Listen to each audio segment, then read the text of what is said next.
Hello again, everyone. Nope, there we go. I'm coming at you for AP Language with your vocabulary list for the week. So you need your notebook, you need something to write with, and I'm going to give you your list of 12 words, just like I do every week. Um, and you will have your online vocab list, just like you always do. Okay? So grab your stuff and let's get ready for vocabulary.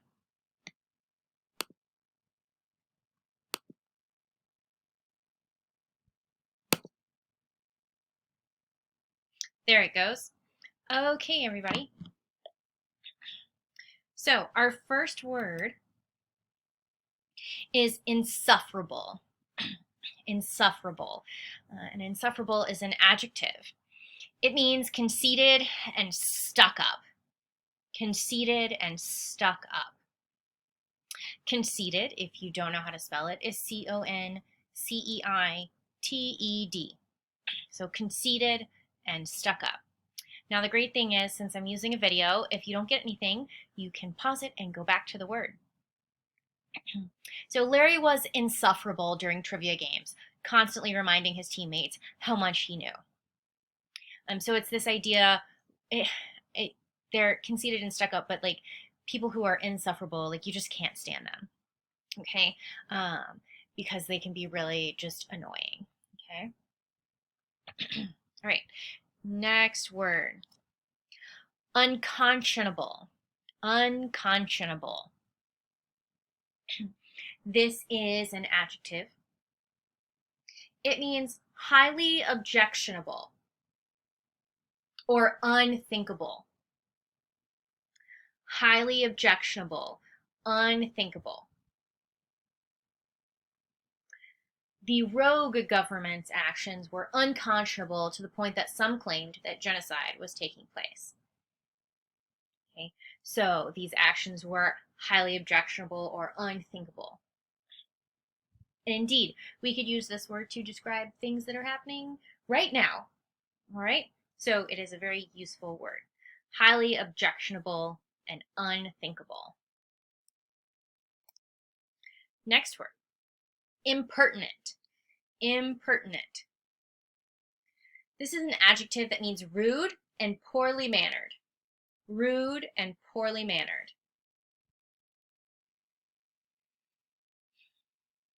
Rude and poorly mannered. I'm trying to think.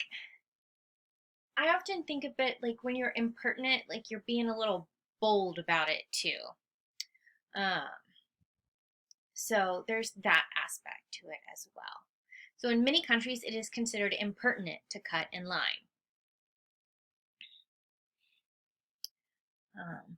Impertinent students shout out things in class rather than raising their hand. Next word, hapless. It too is an adjective. It means unfortunate and unlucky. Unfortunate and unlucky. He was a hapless gambler at the racetrack, losing everything on a single unlucky bet. So unfortunate and unlucky. Our next word is buttress. Buttress. So this is a verb, and it can be used both in a very literal manner or in a more figurative manner. And it technically can also be a verb if it's used literally. Okay, so what does this word mean? It means to provide support for a building or to reinforce or strengthen an idea. Okay, so buttress is about supporting. Okay, so in our sentence, the theory was buttressed by years of clinical research. Okay, when you write arguments, you have to buttress your arguments with evidence and reasoning. Okay, when we have, oh bother, okay, okay. Next word. Let's go back to this. Okay. Garish. Garish. This is an adjective. It means flashy in a cheap way. Flashy in a cheap way.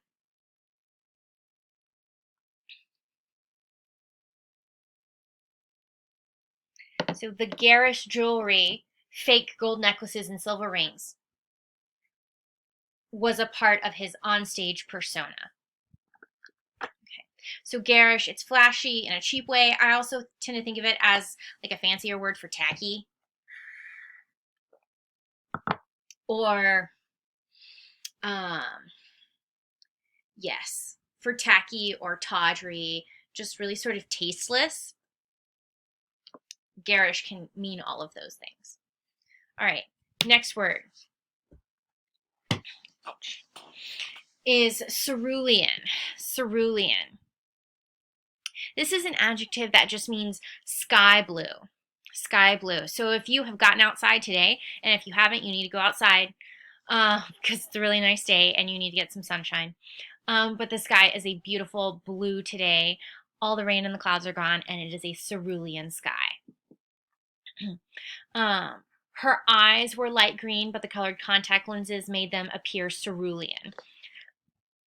Actually, like even the color here that I'm using in the PowerPoint, it's really, depending on how it's reading on your screen, cerulean is a little bluer than this. This is really more minty green. So, but it's that really fresh blue color. It's often used to describe oceans too. Think about like tropical oceans. That's cerulean. Chartreuse. Chartreuse. This is another color. It is a yellowish green. And I'm trying to sort of think about, like, it's not a lime green. It's a little duller than that. Chartreuse was a popular color like in the 70s. And I remember my mom talking about having like these chartreuse colored cabinets in their first apartment. It's not always the prettiest color. So it's a yellowy green. It's sort of limey, but it's a little duller than lime green. Whereas lime green really pops. Chartreuse is not quite that way. The stained glass windows were a mix of chartreuse and burgundy. Next one. Mauve or mauve. You hear it both ways. Mauve or mauve. So this is a pale purpley pink color. I tend to think of it more as pink. But I think it depends on who you're talking to. But if you've got that pinky purple color in your head, that's sort of what we're talking about. Okay. In the morning light, the clouds dotting the horizon were little daubs of mauve. So yeah, think about that when you've seen the sky in the morning or even in the evening and it gets that pinky purple color. That's the color that we're talking about. And it can get used to describe sort of a range of colors as well in that pinky purple range. Maroon. This is not a color. This is not the color maroon. This is the verb.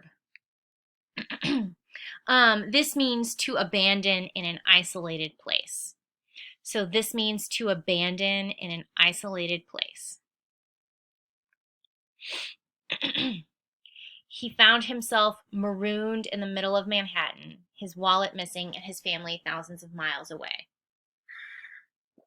So to abandon in an isolated place. And you've probably heard this in the context of to be marooned on a desert island, all right? Which is where, that's where I always think of it, like the cliche, okay? But it can be used, obviously, not just for desert islands, all right? All right. Oh, okay. Next word is flamboyant. Flamboyant. This is an adjective. This is showy behavior that tries to attract attention.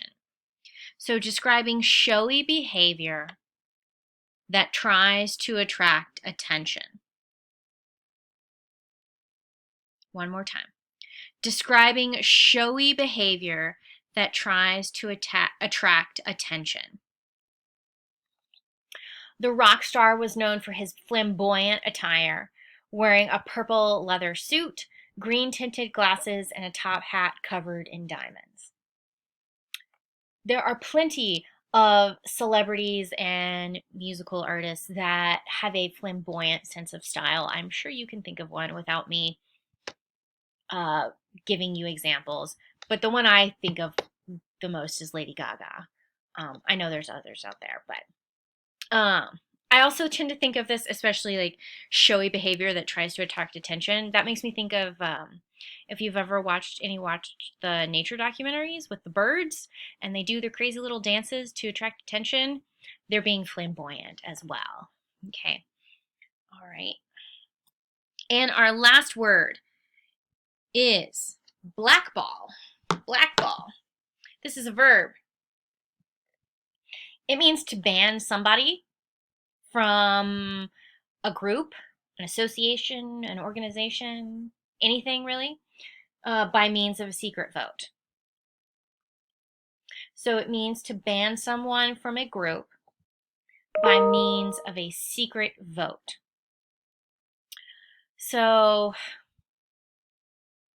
I always think of this in the 50s when Senator McCarthy was at the height of his power and everybody was worried about communists infiltrating America. There were actors and actresses in Hollywood who were blackballed or blacklisted. It's the same sort of thing. Because they were thought to be communists and therefore nobody would give them a job. Okay. And so it's sort of like, it's sort of secret, but not always. Okay. Or for example, like we could even use, like in the Me Too movement, like actors who were accused might have been blackballed or blacklisted. Like we could use that phrase. It wasn't necessarily secret. We all knew why they weren't getting jobs. But you could use this phrase, okay? Or this word, excuse me. I'm only just sort of looking at the sentence right now. After giving a speech while intoxicated, Barney was blackballed from the group of teetotalers, which makes sense. If you don't know, a teetotaler is somebody who abstains from drinking alcohol. Okay, so blackball. To exclude or vote somebody out from a group, to ban someone from a group. Okay. Okay, so that was the last word. This list is on vocabulary.com right now. It's called vocab number 19. The same rules apply as always. You must get 90% or above on the practice. You must text it to me through Remind 101 or send me an email. Excuse me. And there's my email address for you if you need it. I must be able to see your name in the screenshot. I need to be able to see your name. Okay? I'm going to put this video up on YouTube and on the Google Classroom. Okay? And I will also put the slides on Google Classroom too, so you can have access to those should you want them. Alrighty? I will see you guys later. Probably something will be coming down the pipe for you tomorrow. At least you will be getting your reminder from me about the AP review sessions, okay? And I definitely want you to tune into those, watch them, and I'll be watching them too. I'll probably come up with some sort of like question or something that will prove to me that you watched it. I don't know. So, because I just do want to be keeping track of these things. I think that's everything. So before I go, there we go. I'm not gonna make Marnie get on screen again. But like I said before, it is a really pretty day outside. So if you have not been outside yet, guys, please go outside for at least 10 or 20 minutes. Give yourself some vitamin D. It will make you feel better, especially if being inside all the time is really getting you down. Go get some sunshine, all right? I will see you guys later. I love you. Bye.